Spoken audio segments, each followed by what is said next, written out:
La palabra de Dios ha sido la guía moral y espiritual del mundo occidental desde hace milenios. Sin embargo, el mensaje divino nos llegó a través de intermediarios. Mi profesor de teología nos decía, traduttore, traditore, traductor, traidor. Si el traductor no está de acuerdo con el autor, cambia al autor y quienes leímos al traductor creemos que el autor lo dijo. ¿Quiénes fueron estos elegidos para traer las enseñanzas de Dios hasta nosotros? ¿Fue Moisés realmente encargado de llevar a su pueblo a través del desierto por mensaje divino? ¿Los 10 mandamientos que conocemos hoy son los que Dios le dio a Moisés? ¿O existieron otros que fueron ocultados? Cuando Dios da la ley a Moisés, dice que le da 10 mandamientos. Sin embargo, tenemos más de 600 mandamientos que se dan al pueblo. ¿Quiénes son las personas que dicen ser los actuales mensajeros de Dios? Dios debe poder hablar a través de algunas personas hoy. En cierta forma, ellos son como los ángeles, ellos son mensajeros de Dios. ¿Pudo la Iglesia asesinar a quienes entregaron un mensaje distinto al que su institución pretendía? ¿Han llegado nuevos mensajeros de Dios a Latinoamérica que la Iglesia no reconoce? Un santo pagano, bueno, es un término con el cual se quiere tildar a personas que ya murieron y que el pueblo o determinado grupo considera santo. Según la Biblia, la palabra de Dios nos llega a través de sus múltiples mensajeros. Pero desde profetas bíblicos a sacerdotes medievales y delincuentes convertidos en santos por el pueblo, tienen su mensaje y entre ellos difieren. ¿Alguien dice la verdad y alguien miente? ¿Cuál es el verdadero mensaje que Dios quiso transmitir? Mensajeros de Dios, ¿verdaderos profetas o farsantes profesionales?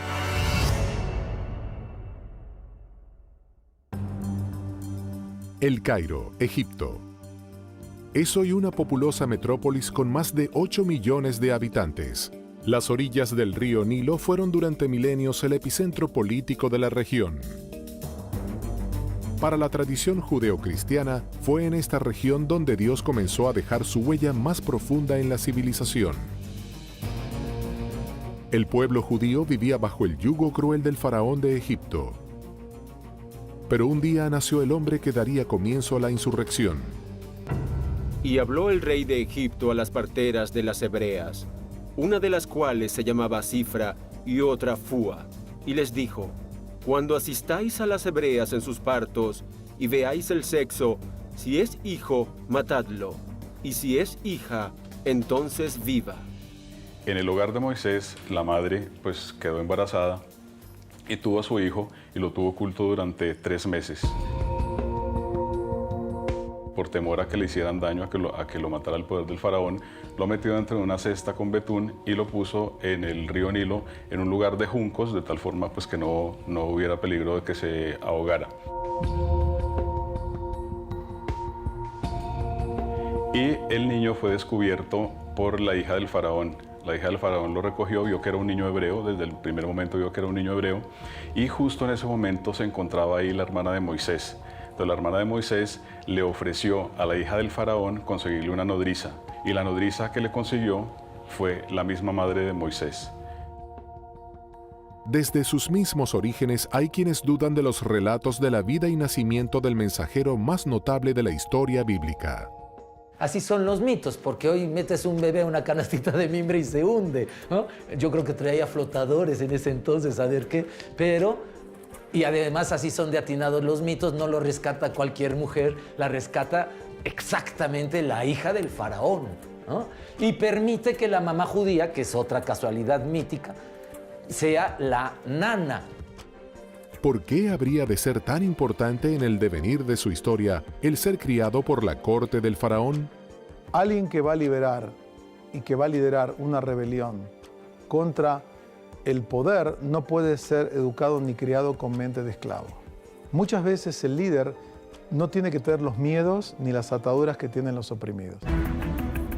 Dios eligió a un representante para que lleve su palabra en uno de los momentos más oscuros para el pueblo judío. ¿Cuál es la forma en la que Moisés llega a convertirse en el más grande mensajero de Dios de todos los tiempos? El episodio de la vocación de Moisés es muy hermoso porque él está pastoreando unos animales y de repente se encuentra con una zarza ardiendo que no se consume. Entonces la curiosidad lo mueve a acercarse y entonces escucha la voz de Dios que le dice: quítate esas sandalias porque el lugar que pisas es sagrado. Entonces se aproxima y es allí como recibe el llamado. Este recibir el llamado corresponde además a la manifestación del nombre de Dios, porque es allí donde Dios, por petición del mismo Moisés, le da su nombre. ¿Y qué debo de decir? ¿Quién me manda cuando yo llevo a hacer esto? Diles que te manda el que es. Yo soy el que soy. De ahí viene el nombre Yahvé. Por eso he descendido para librarlos de manos de los egipcios y sacarlos de aquella tierra a una tierra buena y ancha, a una tierra que fluye leche y miel. Ven, por tanto, ahora, y te enviaré al faraón para que saques de Egipto a mi pueblo, a los hijos de Israel. El texto cuenta que cuando Moisés se siente ante una misión tan terrible, se siente asustado de qué le voy a decir al faraón y por qué me va a hacer caso a mí, quién soy yo para hablar con él, Dios le da una serie de trucos, el bastón que se convierta en serpiente o que puedas convertir el agua en sangre, como una forma de impactar el poder de los magos egipcios. Porque desde la perspectiva del faraón, acá lo que vemos es la lucha de mi magia contra la magia de este Dios Yahvé. Moisés se presentó ante el faraón como portavoz de Jehová. Según la Biblia, la respuesta del faraón fue desafiante. ¿Quién es Jehová para que yo oiga su voz y deje ir a Israel? Yo no conozco a Jehová, ni tampoco dejaré ir a Israel. El faraón no acepta. Por ende, entonces Dios empieza a mandar castigos, o como encontramos en algunas traducciones, plagas a Faraón y a Egipto para que deje ir al pueblo. La plaga de las moscas, la plaga de cuando el agua se convierte en sangre, la plaga de las langostas, la plaga del granizo, entre otras. Todo el relato de las plagas se da dentro de una estructura que es dinámica, repetitiva. Dios va a anunciar una plaga, se la anuncia a Moisés. Moisés le informa al faraón que la plaga va a venir de no permitir salir al pueblo. Faraón se niega a aceptar, por lo tanto la plaga llega. Cuando la plaga llega, Faraón solicita a Moisés que por favor se detenga la plaga. Moisés vuelve a Dios, le solicita que la plaga se detenga. Dios actúa y la plaga se detiene, y una vez detenida la plaga, Faraón vuelve y endurece su corazón, y entonces comienza nuevamente el ciclo con una nueva plaga. Finalmente, la última plaga, que es a la cual accede finalmente el faraón, es la muerte de los primogénitos. Muere su hijo primogénito y él deja ir en libertad al pueblo. Tras las 10 plagas de Egipto, Moisés consiguió la libertad del pueblo judío. Guiados por el profeta, comenzaron un largo recorrido hacia la tierra prometida en lo que se conoció como el Éxodo. En la narración del Éxodo, Moisés va recibiendo paulatinamente las indicaciones de lo que debe de hacer. Moisés es alguien que va a forjar de un grupo de esclavos con mentalidad de esclava, va a formar una nueva nación. Por eso decía un comentarista rabínico, fue más difícil sacar a Egipto de los judíos que sacar a los judíos de Egipto, porque la mentalidad esclava perdura. Por eso, según la narrativa, son 40 años de travesía en el desierto para generar un cambio de mentalidad. Según relata la Biblia, frente a ellos, durante los largos años que duró el Éxodo, se encontraba la guía de Dios. El Señor iba delante de ellos, de día en una columna de nube para guiarlos por el camino, y de noche en una columna de fuego para alumbrarlos, a fin de que anduvieran de día y de noche. Guiado por la mano de Dios, el pueblo judío se había liberado del poderoso faraón. Sin embargo, y a pesar de su osadía, ahora se enfrentaba a la muerte y estaba encerrado entre las aguas del Mar Rojo y las tropas sedientas de venganza por las 10 plagas desatadas sobre Egipto. Cuando el faraón dejó salir en libertad al pueblo de Israel, se arrepintió de lo que hizo y les persiguió. Cuando iban camino llegaron al Mar Rojo y ocurrió el milagro que se conoce como que Dios abrió las aguas del Mar Rojo para que el pueblo pasara. ¿De qué manera podría haber abierto Moisés las aguas del Mar Rojo? Jehová dijo a Moisés: ¿por qué clamas a mí? Di a los hijos de Israel que marchen, y tú alza tu vara y extiende tu mano sobre el mar, y divídelo, y entren los hijos de Israel por en medio del mar, en seco. Cuando el pueblo terminó de cruzar y llegó a la otra orilla, Faraón ya les estaba alcanzando, y dice el texto bíblico que Dios volvió a cerrar allí las aguas. Entonces murieron muchos de los que venían persiguiendo al pueblo de Israel. El Señor dice: toma la vara que traes, toma el cayado que traes, pon el cayado sobre el agua, y entonces el agua se habría abierto. ¿En qué consiste esto? Es un gran misterio, tampoco no lo sabemos, pero algo extraordinario sucedió al punto que Israel conserva esto como una de las intervenciones más notables del Señor en su historia. Según algunos eruditos, en los textos previos a la traducción de la Biblia no existe mención alguna que haga referencia al Mar Rojo. En lugar de este se menciona el Liam Suf. El Liam Suf no es el Mar Rojo, porque el Mar Rojo, si uno se ubica en la geografía, en el mapa de la región, es un mar muy profundo que no estaba en ese camino de donde habitaban los hijos de Israel. Lo que se llama el Liam Suf en la Biblia, que es un mar de las cañas, no es un mar, es un lago salitre por su contacto con el mar, que está ubicado en la zona donde ellos están. Es mucho más coherente, más lógico desde todo punto de vista. Entonces, yo siempre cuando hablo del Mar Rojo, hablo del mar de las cañas o de los juncos. Moisés cruza con su pueblo las aguas, y así lo cuentan los textos sagrados. Sin embargo, estudios científicos recientemente realizados ponen en duda el milagro divino. Lo más probable es que haya estado vinculado a alguna bajante muy importante y puede haber estado favorecida por algún régimen de vientos relativamente importante. En la Biblia hay un pasaje del Éxodo que sirvió como guía para este estudio científico. Y extendió Moisés su mano sobre el mar, e hizo Jehová que el mar se retirase por recio viento oriental toda aquella noche, y volvió el mar en seco, y las aguas quedaron divididas. La gente pudo transitar por el Mar Rojo, probablemente una zona muy cercana a la costa, o sea, nunca por el centro del Mar Rojo, donde sí sería improbable que hubiera una apertura por más viento que hubiera. Si fue un fenómeno natural, ¿entonces Moisés no habló con Dios? Sin duda, Moisés es un elegido, uno de los elegidos más claros.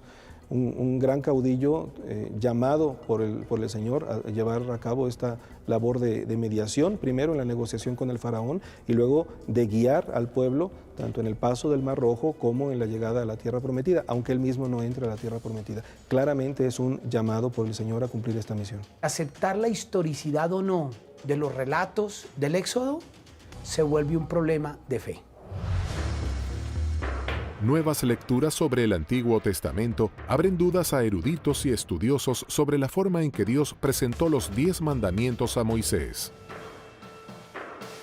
¿Fue realmente Dios quien se las dictó a Moisés? ¿O son una construcción de las autoridades judías de la época? ¿Existieron más mandamientos secretos que se quisieron ocultar?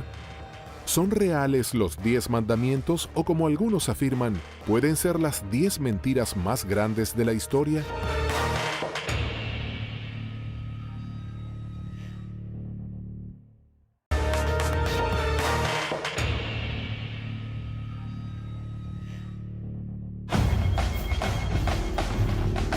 Moisés, el principal mensajero divino, seguía adelante a través del desierto guiado por Dios, llevando a su pueblo hacia su liberación. Las plagas y el largo éxodo parecían estar llegando a su fin. Egipto, península de Sinaí. El monte Sinaí es uno de los picos más altos de Egipto. Con 2.285 metros sobre el nivel del mar, es uno de los sitios más cercanos a los cielos en la región. Y es aquí, en esta cumbre, donde Moisés selló la alianza de su pueblo con Dios. El encuentro del pueblo con Dios es en el monte Sinaí. El pueblo abajo del monte Sinaí y arriba hablando Dios, pero parece que su voz es fuerte. Tan fuerte como los truenos, dice Éxodo. Entonces, el pueblo le dice a Moisés, la voz de Dios nos asusta. ¿Por qué no subes tú y que te diga a ti lo que quiere decirnos y tú vienes y no los dices? Y así hace Moisés. Y allí recibe directamente las 2 tablas de la ley. Por un lado, todas las indicaciones de lo que tiene que ver con su responsabilidad de alianza, es decir, de reconocer a Dios y rendirle a Dios el culto propio a Dios, la primera tabla de la ley, y luego toda la serie de indicaciones respecto a la justicia con los demás seres humanos, la segunda tabla de la ley. ¿Los 10 mandamientos que conocemos hoy son los que Dios le dio a Moisés? ¿O hubo más y fueron manipulados? Cuando hablamos de mandamientos en la Biblia no solamente hay 10. El Pentateuco está lleno de leyes. Hay muchas listas de mandamientos en Números, en Levítico, en el mismo Éxodo, ¿no? Se les llama mandamientos o leyes, simplemente son propuestas u órdenes que se le van a dar a un pueblo y a los líderes para que pueda haber una buena manera de vivir. Los rabinos que crearon la tradición judía organizaron un sistema en el cual todo el texto de la Torá se traduce en 613 preceptos. En hebreo los llamamos mitzvot, a los cuales todo judío está obligado a cumplir. La relación entre Moisés y Dios se repitió en otras religiones y en otros mitos, pero con distintos protagonistas. La similitud de estas historias es asombrosa. ¿Pudo Moisés haber copiado a otros profetas del pasado?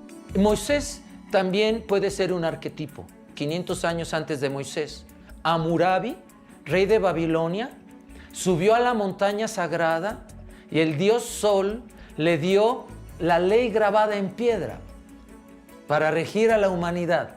No olvidemos que Mahoma también subió a una montaña sagrada, se impulsa en una piedra sagrada y Dios, que en árabe se dice Allah, no es otro Dios, es simplemente la traducción de la palabra Dios al árabe, le da el Corán. Entonces, Moisés tiene que hacer lo mismo que los grandes líderes para que el pueblo crea que esa ley la mandó Dios. ¿Fueron los 10 mandamientos el resultado del encuentro entre Moisés y Dios, o esto nunca sucedió? Los 10 mandamientos ya eran ley en Egipto. Y Egipto los va a tomar de Mesopotamia, de Babilonia, de los asirios. Ellos ya tenían unas leyes muy parecidas, que es un código finalmente de ética civil, para que no nos matemos, pues no robes mi tierra, cuando ya surge la propiedad privada, no toques mis vacas.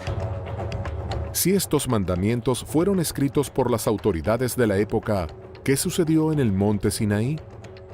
Muchos especialistas afirman que los 10 mandamientos bien podrían haber sido más, o podrían haber sido distintos. ¿Cuál es la versión bíblica de este encuentro y la escritura en las tablas de la ley? Y dio a Moisés, cuando acabó de hablar con él en el monte de Sinaí, 2 tablas del testimonio, tablas de piedra escritas con el dedo de Dios. Cuando Moisés baja, cuenta la historia bíblica que ve al pueblo adorando a un becerro de oro, pero que ellos llaman Yahvé, o Jehová, le dan el nombre de Dios. Pero aquí el problema es que le dieron imagen a Dios. Y uno de los mandamientos es que no le des imagen. Porque si tú le das imagen a Dios, tú puedes controlar a la imagen.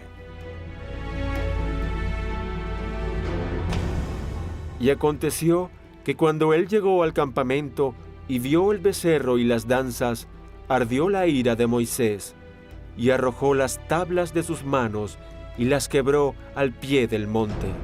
Los 10 mandamientos están escritos en 2 tablas, y hubo 2 ediciones de esas 2 tablas. La diferencia entre una y otra es que, según la Torá, en el primer caso Dios escribió con su propio puño las tablas, y en el segundo caso Dios dictaba y Moisés escribía, lo cual nos da lugar a pensar que ya hay ahí una brecha, ¿no? Mi profesor de teología nos decía, traductore traditore, traductor, traidor. Si el traductor no está de acuerdo con el autor, cambia al autor y quienes leímos al traductor creemos que el autor lo dijo. Los 10 mandamientos y la forma en que fueron entregados a su mensajero siguen siendo un misterio y para muchos pudieron haber sido manipulados. Y Jehová dijo a Moisés: escribe tú estas palabras, porque conforme a estas palabras he hecho pacto contigo y con Israel. ¿Pudo Moisés haber manipulado los textos o fue un mensajero de Dios? Todas las tradiciones religiosas presuponen que los profetas y los que han transmitido esos mensajes y esos textos actuaban de buena fe y actuaban con credibilidad y con una pasión en busca de esa verdad. Entonces, con ese supuesto uno diría, bueno, sería muy raro que se atreva a agregar o a quitar algo del mensaje divino. ¿Fueron los textos canónicos que involucran a Moisés los únicos que relatan lo que Dios quiso transmitir sobre los mandamientos que hoy conocemos, o hubo otros que ofrecen una versión distinta? A principios del siglo II y hasta el siglo V se escribieron distintos evangelios. Es decir, ya no pertenecen a la época de los apóstoles ni de los discípulos de los apóstoles. Hay libros apócrifos tanto del Nuevo Testamento como del Antiguo Testamento. Dentro de los apócrifos del Antiguo Testamento encontramos una comunidad llamada los esenios, que era una secta judía, que van a producir una serie de textos, y uno de esos textos nos habla acerca de las tablas y de las dos tablas, de los dos momentos en que hacen las tablas, y se va a proponer que la razón por la cual se cambian las tablas es para endurecer las reglas allí previstas, las normas previstas. La novedad de los grupos esenios es que habría mandamientos nuevos. Por ejemplo, el de purificarse en agua 2 o 3 veces al día, el de vestirse de blanco, el preferir una comida un tanto más vegetariana y frugal que el resto de los judíos, y la preferencia por abstenerse de las relaciones sexuales. ¿Cuáles fueron los verdaderos mandamientos que Dios quiso dejarle de legado a la humanidad? ¿Fueron los 10 mandamientos el resultado del encuentro de Moisés con Dios? Los más creyentes creen que sí. Los teólogos más escépticos sostienen que son el resultado de años de legislación judía. Existen personas que en tiempos modernos juran hablar con Dios como lo hacía Moisés. ¿Están entre nosotros los nuevos mensajeros de Dios?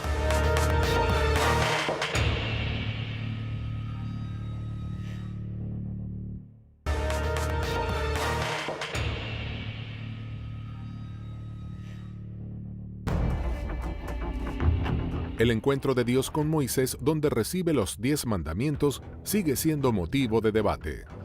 Durante muchos años, la Iglesia ha tenido distintos profetas que han llevado la palabra bíblica.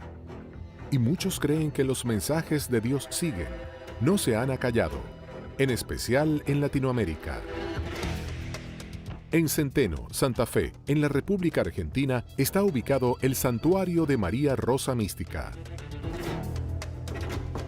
Un lugar donde una mujer, María José Reynoso, dice tener encuentros con la Virgen María. En el año 99 se me presenta la madre, como le digo yo a la Virgen, le digo a la madre, estaba rezando, se presenta en el pasillo y me asusto, pero es algo tan divino, algo tan grande.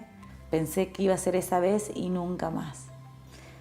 Pero bueno, no fue así.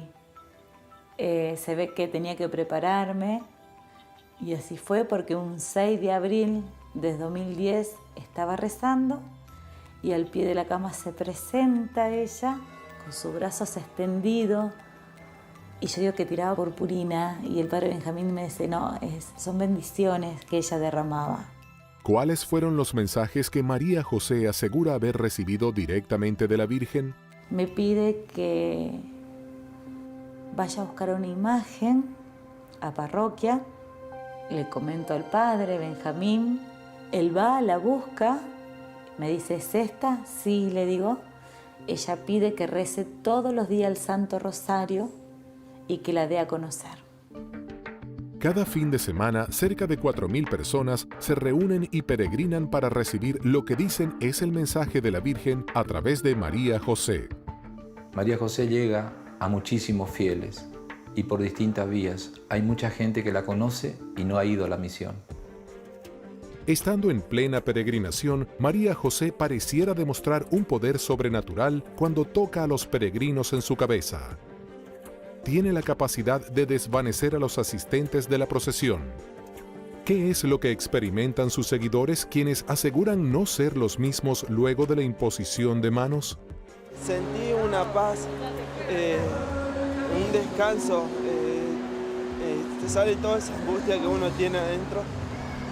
Es algo muy especial y siempre voy a seguir siguiéndola porque es una experiencia muy linda en donde llena de paz. Es paz y solamente eso. El año pasado se enferma mi hermana, me pide por favor que la acompañe a María José. Le dije que no quería, porque no creía en Dios, porque no creía en la Virgen, no creía en nadie. Yo hago la cola para que le dé su bendición y la primera que caigo soy yo. ¿Son realmente milagros o estamos ante una sugestión colectiva? Creo que todos los grupos religiosos y místicos que han desarrollado distintas prácticas espirituales a lo largo de la historia han incurrido en prácticas deliberadamente que favorecen la formación de estados de conciencia poco habituales o inusuales. Porque se levantarán falsos cristos y falsos profetas, y harán grandes señales y prodigios, de tal manera que engañarán, si fuere posible, aún a los escogidos. ¿Cómo y por qué asegura María José tener estos poderes sanadores? La madre me dice en un mensaje: el que toque tu mano tocará la mía. Ella a lo largo de los 5 años me fue enseñando, me fue moldeando. Al principio rezamos el Santo Rosario solamente, hasta que un día me dice lo que iba a suceder, que yo iba a tocar a las personas a través de ella y que iban a caer en un descanso. Ese descanso se llama descanso en el espíritu, donde la madre los va tratando a cada uno de ellos según las necesidades. Según cuentan en el hermético círculo que rodea a María José Reynoso, los mensajes de la Virgen siguieron llegando. La madre se presenta según sus necesidades. Puedo estar sola, puedo estar en una reunión, puedo estar inclusive en los lugares más insólitos. Ella cuando necesita, ella se presenta. Hay veces que no se presenta, no la veo, pero sí la escucho. Así es nuestra mamita del cielo. Los mensajes que transmite María José son la palabra de Dios a través de la Virgen o son la voz de alguien que alucina con hacer contacto divino. ¿Qué sucede con los otros mensajeros latinoamericanos? Colombia, Bogotá. María Francia, una humilde mujer del departamento de Caldas, asegura ser una elegida para transmitir los mensajes y la misión que le encomienda Dios. El primer mensaje del cielo lo recibí a través de mi hermana que falleció hace 33 años. Fue ella quien me dijo que el cielo me pondría una misión, me daría libertad para decidir si la aceptaba o no. Si yo decido aceptar esa misión, el premio que me esperaba era este. Ella me toma de la mano y me recorre por todo el cielo unas 4 o 5 horas.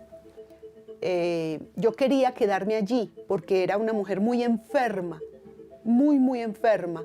Yo le dije a mi hermana que quería quedarme en el cielo y que me permitiera quedarme allá con ella. Ella me dijo: no, ve, regresa, que muy pronto sabrás la misión que el cielo te va a asignar.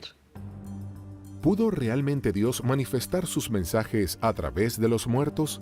De ser así, ¿cuáles pudieron haber sido? Me asignaron la misión, creo que el cielo, el Padre Dios, de recibir unos mensajes inicialmente de la Virgen, luego de nuestro Señor, luego un mensaje de San Juan Pablo II, y Jesús me dijo que me pedirá cuentas de cada una de las palabras que le transmita a la humanidad conforme a cada una de las frases que él ha pronunciado. Hay testigos que aseguran haber recibido las bendiciones y milagros que María Francia realiza como mensajera de Dios. Como en diciembre me empezó a salir en la boca un fuego, ¿sí? Yo fui al médico y él me mandó a un especialista. A los 8 días yo fui y reclamé los exámenes y me salió cáncer. Y estaba que llovía y yo me paré ahí en una reja y pasó por mi cabeza tantas cosas. Entonces yo miré para el charco y ahí estaba una lucecita que me brillaba en ese charco del agua. Yo me agaché y yo la recogí. Imagínense en ese charco del agua. Y era una virgencita, era la virgencita de la Milagrosa, la virgencita que veneran acá. María Francia y William son intermediarios de Dios y creo firmemente en que a través de ellos Dios y la Virgen se comunican con nosotros, nos dan sus mensajes y nos dejan conocer mucho del camino y de la vida de ellos. Y así entonces yo seguí viniendo y seguí viniendo. Entonces yo le dije, a los 3 meses de que ella me colocó las manos, ay no, me dijeron que yo ya estaba sana, que yo ya me había sanado, que yo ya no tenía nada. Gracias a Dios y a la Santísima Virgen me sanó. La Biblia pareciera contemplar la posibilidad de mensajeros. Y Jehová, el Dios de sus padres, envió constantemente palabra a ellos por medio de sus mensajeros, porque Él tenía misericordia de su pueblo y de su habitación. ¿De qué manera podemos saber si son realmente mensajeros de Dios? ¿Cómo se manifiesta la Iglesia Católica en estos casos? La Iglesia evalúa esos mensajes, evalúa a la persona para ver si está de acuerdo. Si es así, evaluamos el mensaje. ¿Es un mensaje consistente con los evangelios? Las revelaciones privadas, incluyendo todo lo que ha revelado a través de la Virgen María y sus apariciones, son, en cierto sentido, opcionales. Son muy buenas para creer, pero no estamos obligados a creer esas cosas. Para la Iglesia que cree y es posible una aparición, también manifiesta prudencia, y no es que la Virgen o los santos estén apareciendo a cada segundo, a cada instante y en cualquier lugar, y no dar crédito tanto a estas supuestas apariciones. Amados, no creáis a todo espíritu, sino probad los espíritus si son de Dios, porque muchos falsos profetas han salido por el mundo. No existe la posibilidad de que Dios necesite mensajeros para estar revelando realidades cotidianas, repetitivas, y sobre todo, si Dios pretende un mensaje específico a una comunidad, no necesariamente va a haber una persona exclusiva utilizada para ese tipo de manifestaciones. Lamentablemente no estoy avalada por la Iglesia. Al principio sufrí muchísimo, pero bueno, lo fui asumiendo. Quiero estar avalada por mis padres celestiales, es lo que más me importa en este momento.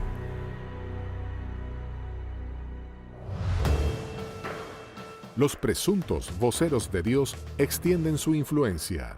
¿Podría ser que modifique el mensaje de Dios para su propia conveniencia? ¿Sufrieron persecuciones aquellos que trataron de mostrar al mundo otra interpretación de la Biblia? ¿Están manchadas de sangre las manos de la Iglesia? ¿Existieron crímenes que se quieren ocultar?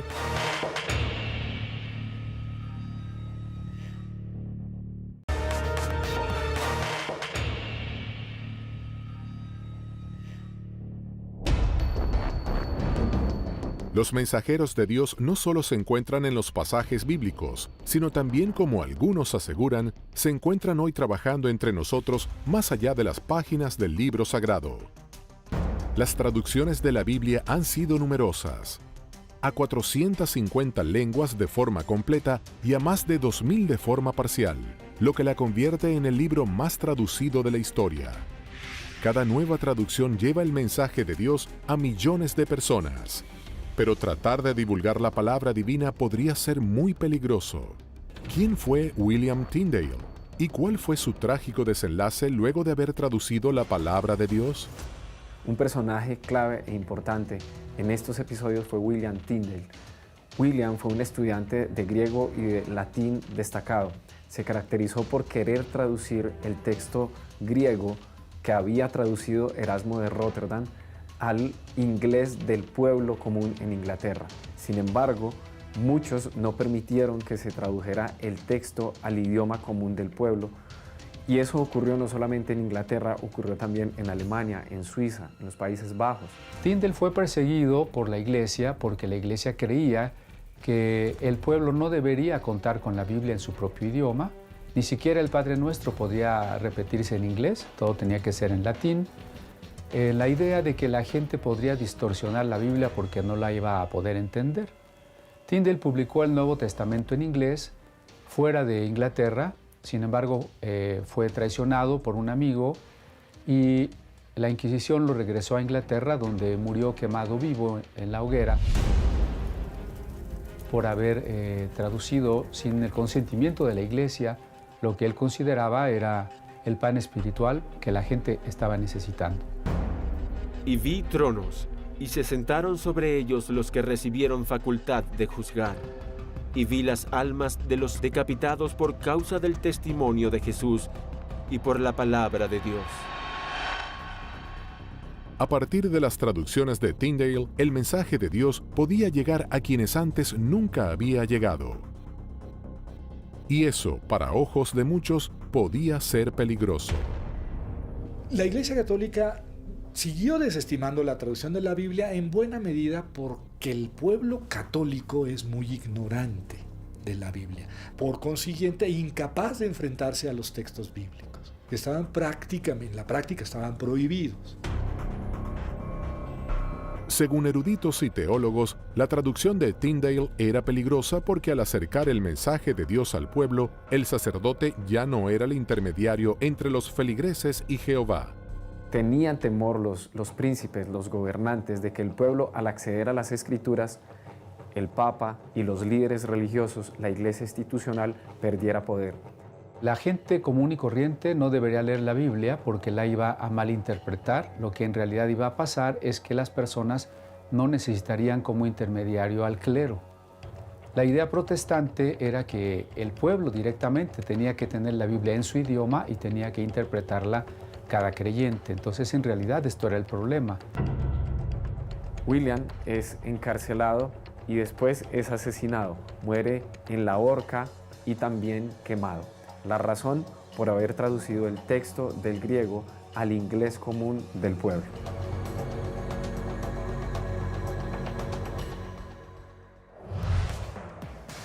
Según expertos, son tantos los intérpretes y mensajes que el mensaje de Dios comienza a percibirse difuso. ¿Podría ser este uno de los motivos por los que muchas personas se vuelcan a creer en los santos populares? ¿Cuál es la diferencia entre estos santos y los aceptados por la Iglesia? Hablar de mensajeros de Dios no puede circunscribirse a la Biblia y al cristianismo. Criminales, ladrones y asesinos que hoy muchos consideran como los verdaderos mensajeros de Dios.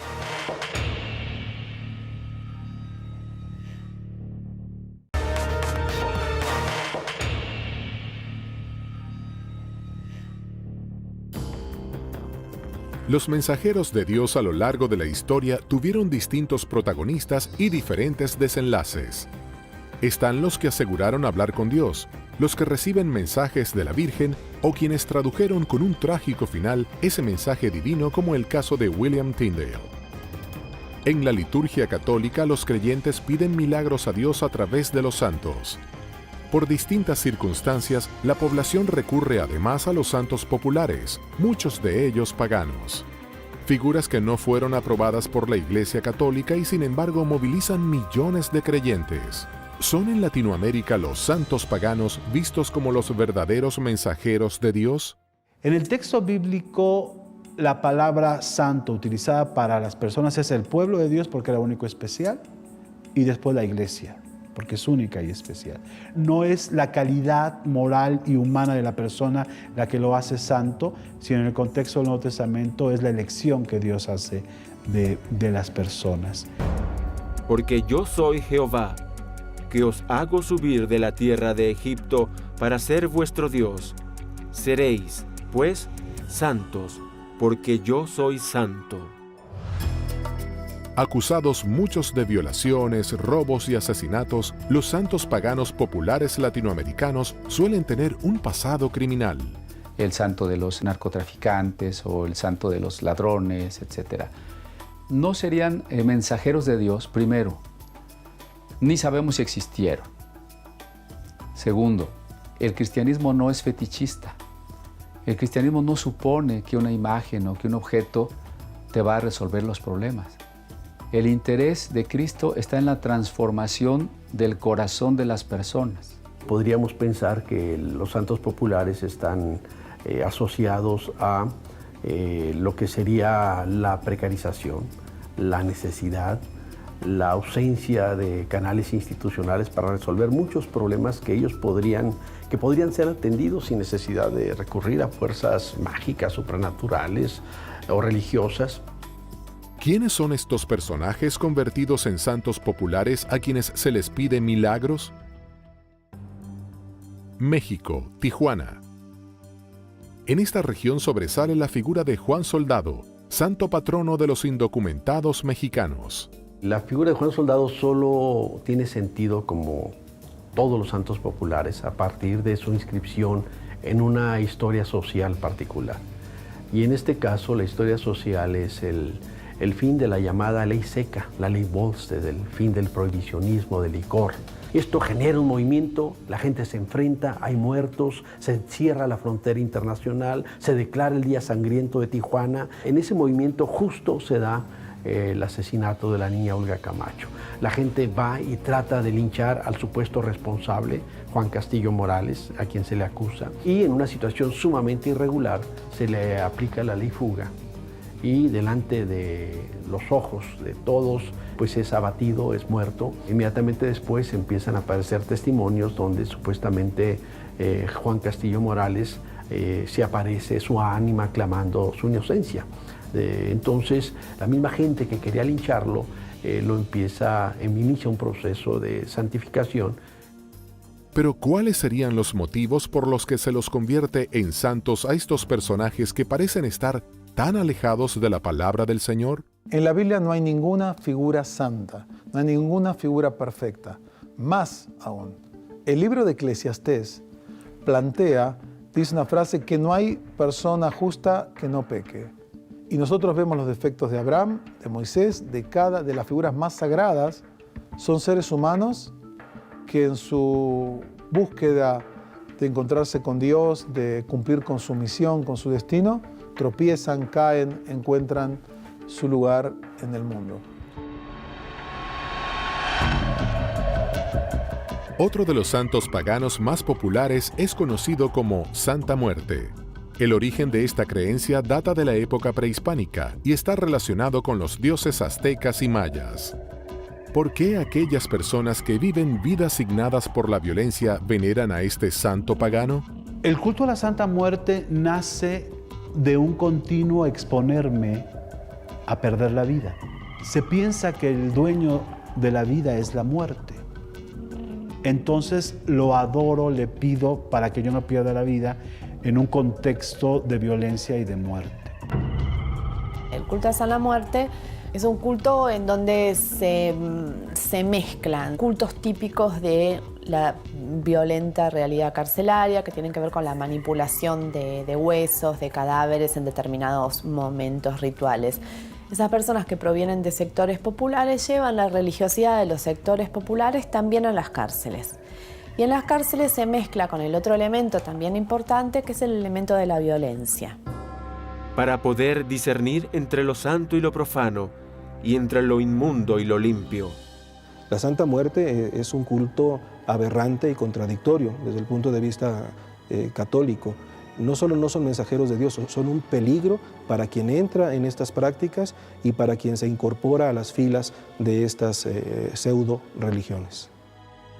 ¿Por qué estos santos son venerados cada día por más personas si su pasado se relaciona con la violencia y la muerte? Los santos paganos responden a esas necesidades específicas de las personas porque siempre hay pobreza, siempre ha habido una injusticia económica en todos los pueblos. Entonces, bueno, estos personajes y estos otros líderes alternativos van a decir, vengan, hay un lugar para ustedes, si en su iglesia y en sus gobiernos, en sus sociedades y en sus familias no los aceptan, nosotros sí los aceptamos. Y por supuesto que la gente va a responder a esto. ¿Ocupan los santos paganos lugares de contención que otras instituciones no han sabido atender? ¿Es esta una forma plebeya y rebelde de comunicarse con Dios en la que el pueblo establece sus propios mensajeros?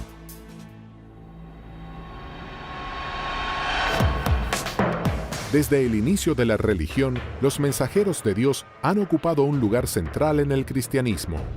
¿Realmente Moisés habló con Dios o pudo formar parte de una construcción necesaria para adoctrinar al pueblo? ¿Existen en la actualidad personas que son los portadores del mensaje de Dios? ¿La Iglesia Católica busca difundir la palabra de Dios o algunos en la institución adaptan el sentido de la Biblia a su conveniencia? Los mensajeros de Dios, otro de los misterios de la Biblia prohibida.